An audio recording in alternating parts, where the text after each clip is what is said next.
নৰেন্দ্ৰ মোদী।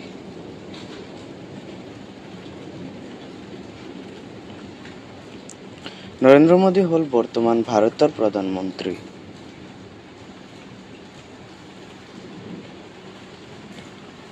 নৰেন্দ্ৰ মোদীৰ জন্ম হৈছিল 1950 চনৰ 17 ছেপ্টেম্বৰত গুজৰাটৰ মেহছানা জিলাৰ বাদনগৰৰ এখন ভিতৰুৱা গাঁৱত।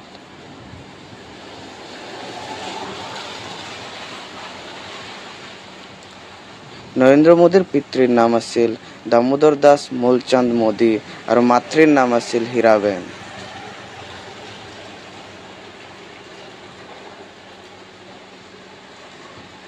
নৰেন্দ্ৰ মোদী হৈছে ভাৰতবৰ্ষৰ 15তম আৰু বৰ্তমানৰ প্ৰধানমন্ত্ৰী।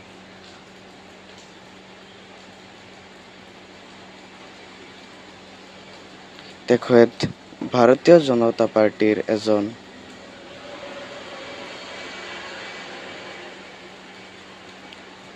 জ্যেষ্ঠ নেতা। 2001 পৰা 2014 চনলৈকে সুদীৰ্ঘ 13 বছৰ ধৰি তেওঁ গুজৰাটৰ মুখ্যমন্ত্ৰী পদত আছিল।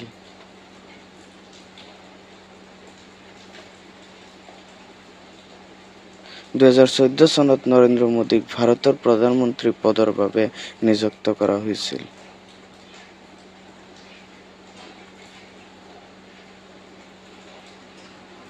তেখেত কেৱল ৰাষ্ট্ৰীয় পৰ্যায়তে নহয়, আন্তঃৰাষ্ট্ৰীয় পৰ্যায়তো এগৰাকী বিতৰ্কিত ব্যক্তি।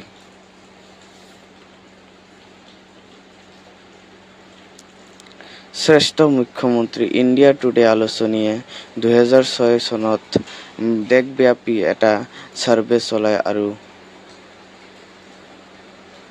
মোদীক দেশখনৰ শ্ৰেষ্ঠ মুখ্যমন্ত্ৰী ঘোষণা কৰে।